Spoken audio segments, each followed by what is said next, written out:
Hello, everybody. Prowl here, and today we are talking about the Bedrock guide. I wanted to go through and take a look at a lot of the things we built and a lot of the things we've done in this guide series, and we're going to talk about the future or lack thereof of this guide series.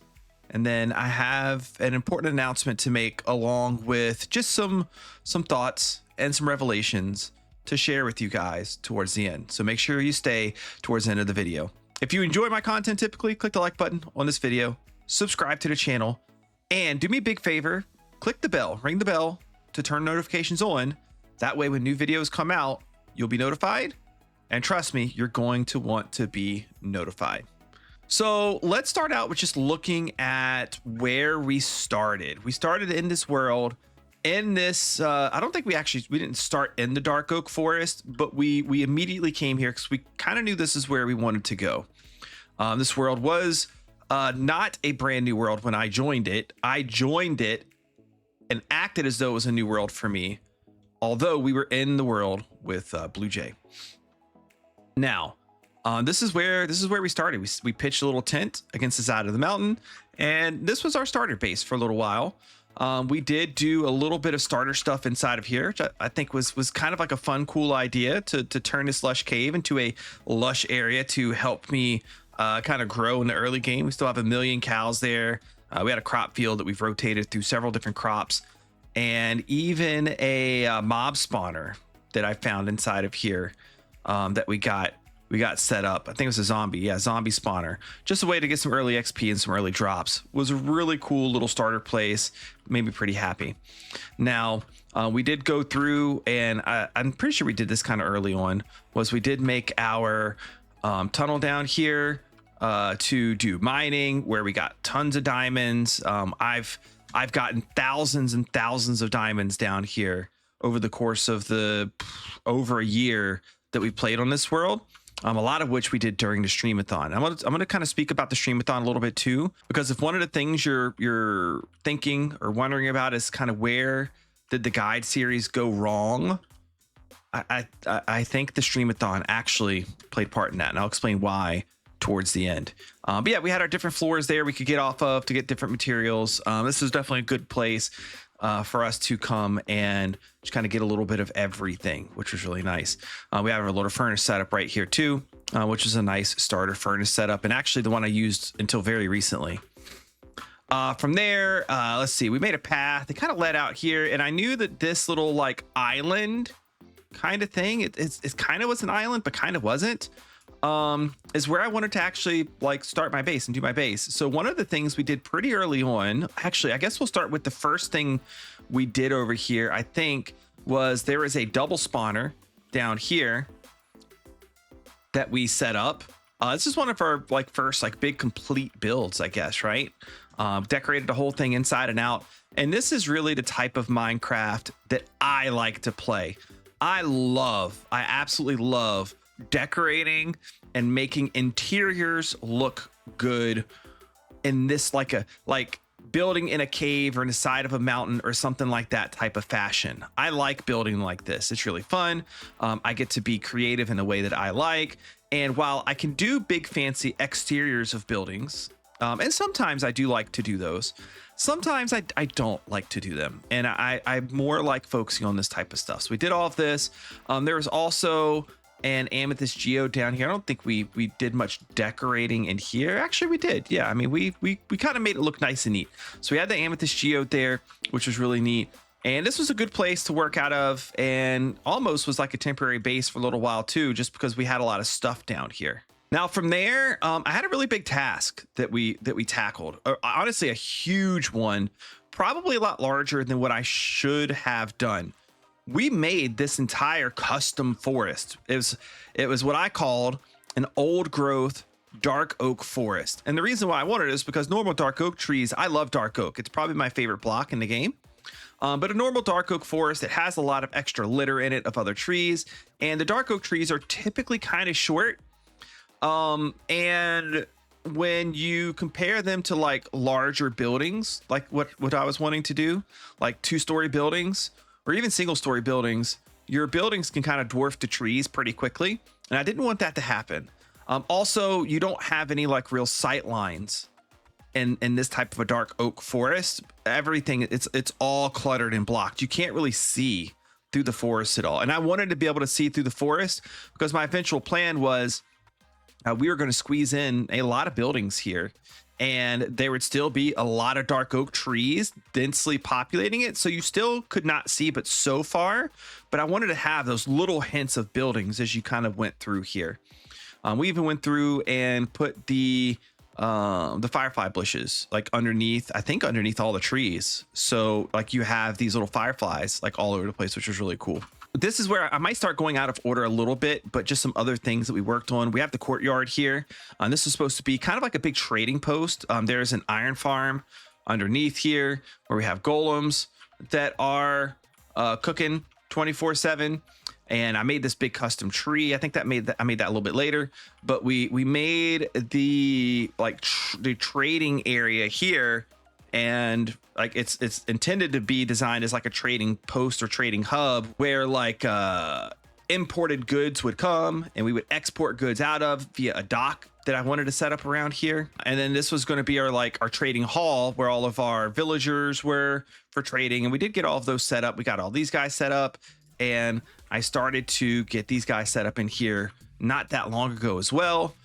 Big, huge, crazy trading area for all of these sorts of things. And I liked it a lot. This is going to kind of be like one of the central parts of the whole town that we were building. Early on as well, we built this right here. It's kind of the farmhouse. This was intended to be the way that the village, that the town gets fed, right? The farmer has all of these different crops growing, and I was going to put some different like animal farms back here, probably just aesthetic, like a cow farm, pig farm, etc. Just pinned in.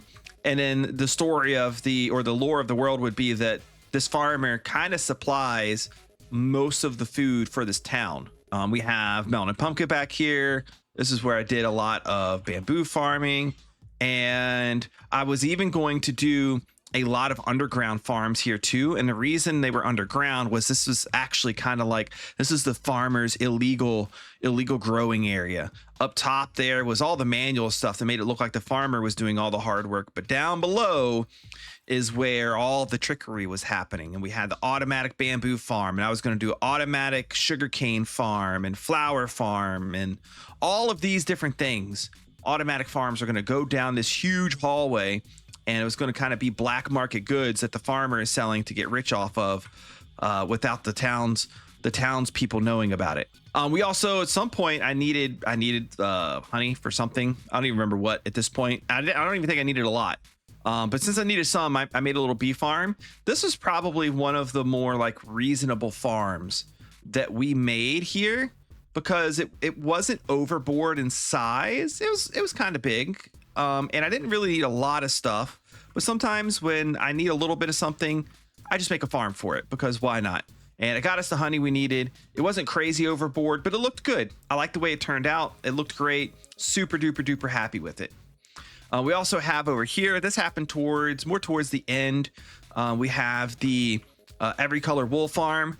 I know there's like some type of update with the dry grass, and you can now like farm wool like super fast. I don't know how I feel about it. I feel like it's kind of cheaty still, so I might still use this method, or who knows, I might not. But we made this wool farm, which was really cool. Gives me every color. AFK at it for a little bit. You get all of your different colors of wool, put in all the different chests, and it's really quite nice. And it was one of those things where I really got to kind of stretch my builder brain a little bit and build something that I thought looked really good. I love the way that this little place came together.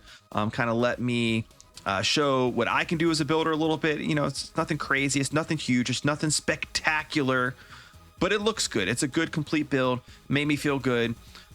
Same thing with this one, like made me feel good. It was a really good complete build that came together, and I do like it a lot. And that kind of leads us to a couple of the later builds that we did. There's one that I did completely during stream. I'm not even gonna go all the way over there. It's this little funnel right here, and it was a trident farm. Worked really good, got me the bunch of tridents that I needed. No big deal. We'll go over that farm here in a little bit. But before we started making that, I designed this guy, another way for me to stretch my building muscle a little bit. And I built this really cool building. Yes, it is a bank. It is not a cathedral. but I saw a building that inspired me to build this. And then I themed it, or my theme internally was going to kind of be like the, was it Gringotts Bank in Harry Potter? They had the goblins as the tellers. I was going to have some zombie villagers that I pulled in here to be the tellers, which was going to be really neat. And then I have a secret entrance right here that I would be able to go down to come down to my vault area, where I was going to have 1, 2, 3 vaults, and then a 4th huge vault that was going to be my enormous storage system. And this is one of the things where in game really started to burn me out. It's one of those things where I get an idea in my head and it sounds great, and it sounds like it's something I can manage and do because, hey, it's my storage system, right? I'm going to be using this room for a really long time, and I want to be able to store everything, and I want to have room for everything now and in the future. And what ends up happening is you make something like this about 4 times bigger than it needs to be, and it's such a big project that it takes quite a lot out of you, which this did. This took quite a long time to dig out, gather materials for, and then I only got to the beginning phases of putting it together. Also, we had our like basically infinite XP farm here, which due to some bugs in the game kept messing up because the creaking would despawn, but like crazy amount of levels in practically no time. Really cool, really awesome. But yeah, this project was huge. I mean, when you considering that this is all the same project, this building is just an extension of the project down there. I probably spent a couple months on and off in the world getting to just this point, and it still doesn't even have a functional storage system. I've still been working out of manually sorted chests, which is quite a pain in the butt. And one of the things I'm looking forward to with the copper update of having a good intermediate or like beginning game sorting system that you can set up right away. And we'll go over that at some point in the future too. And then finally, I think these are the last couple of like actual builds that I have here on the server. We have just I needed to smelt a decent amount of stuff. I think glass or something. So I just set this guy up to smelt the glass. Nothing crazy, nothing special, but just a little like 32 furnace array that we threw up really quick during a stream. And then we ended up building this guy during the stream as well. It's just a creeper farm design that is not much different than ones I've done tutorials for. But it looked really cool. I like the way it turned out. Super fast, like actually way faster than I thought it was. I think it's somewhere close to like 3,000 gunpowder per hour or something like that. Pretty big farm. I could have technically gone bigger. But I try to restrain myself somewhat. But even saying that, like this thing is huge, way larger than I would ever need. Kind of the theme of where I've gone with this world was I took on a whole bunch of projects that were a lot larger than those projects needed to be. That way bigger than it needed to be. This project enormous, way bigger than it needed to be. I customed the whole forest. It took weeks. It took weeks to chop down all of the trees, replant all the new trees where they needed to go, and to terraform this place to make it kind of usable. It took a really long time. This area over here took a pretty long time as well. And then the buildings, the structures, they didn't take too long, but when you add them into everything else, they took a kind of long time too. So that was kind of the theme of this season of the guide. And that combined with a couple of other issues is kind of where this season of the guide fell apart. I couldn't control my urge to build bigger. Also, I started this world or joined this world intending to play it in a multiplayer fashion, and time just never really worked out that way. And me and Blue Jay, for our reasons, parted ways with each other. So we're not doing content together anymore now or in the future. And all of that kind of sucked my fun out of the world. On top of that, I think I inadvertently kind of ruined this world as far as a series is concerned. As far as a YouTube series, you guys that like to watch the Bedrock Guide videos, one of the things you like to do is you like to keep track of what's going on and know what's happening in the world and experience everything in an episode format that you can keep up with. But we did our first stream-a-thon, and I didn't really have anywhere else to play on the stream-a-thon. I just had the Bedrock Guide world. So we spent 29 days, 15 hours a day here, almost completely, not 100% completely, but a vast majority of the time was spent here doing different things.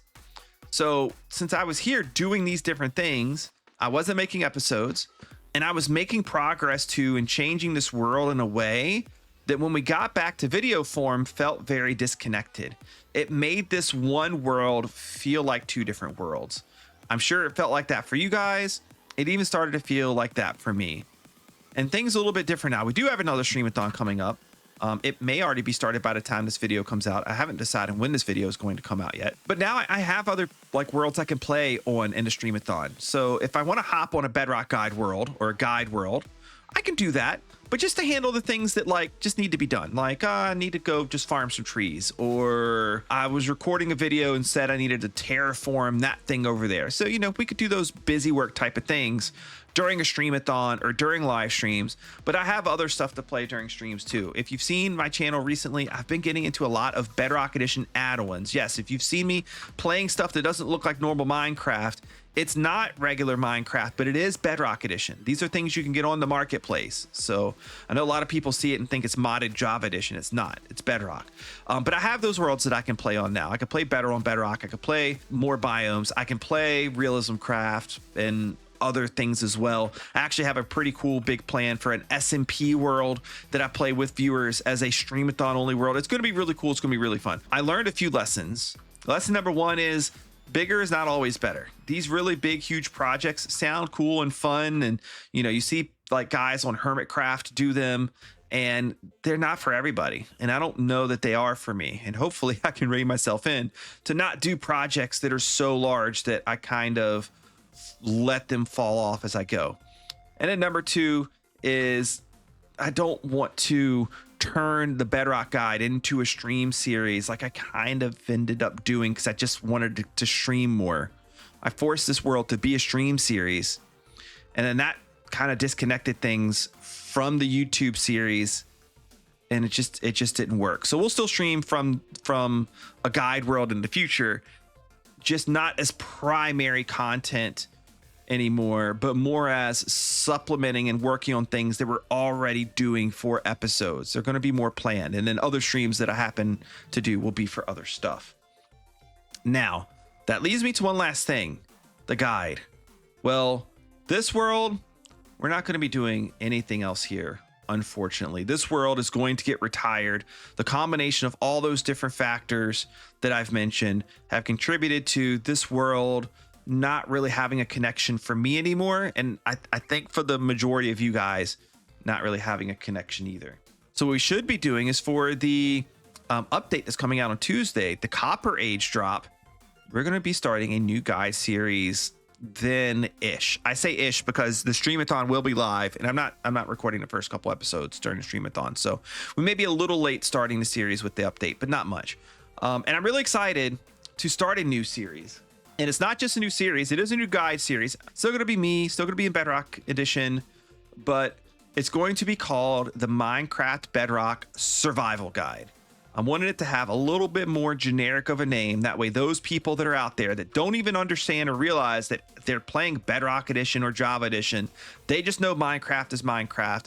I don't want them to get confused by a name like the Bedrock Guide when they don't know what Bedrock is. So it's Minecraft Bedrock Edition Survival Guide. Hope you guys like the new logo, and we're gonna do some really cool fun stuff there. I'm gonna have a lot of episodes already pre-planned out, and we're gonna go through everything. We're going to go through all of the beginner easy stuff. We're going to give tips and tricks. I'm going to try to find tips and tricks that maybe some of you guys that haven't been playing for a long time don't know, especially if you haven't followed a full guide series. And every episode is going to have its own fun topic. Not every episode is going to need to be a big, huge farm or a big, huge build or a big, huge thing of terraforming. We're going to have a lot of topics that we're going to cover. I'm going to build things in the way that I like to build them and not build things in a way that I just think makes good content or I think aspirationally looks cool, but I worry about being able to actually complete it. So I think it's gonna be really fun. I'm super excited to do this. I think Minecraft has changed quite a bit in the last couple years in terms of the early game of Minecraft and what you can do early on. So I think that's going to be fun. And we're gonna run this thing a little bit different. I may have some fun surprises along the way. And you guys will just have to wait to see what those are. So like I said earlier, if you enjoyed this video, click the like button. But more importantly, subscribe and turn notifications on, because some pre-episodes, some prep-episodes of the new Survival Guide series will be coming out really soon. Thank you guys so much for watching. I appreciate you all so much, and I'll see you next time.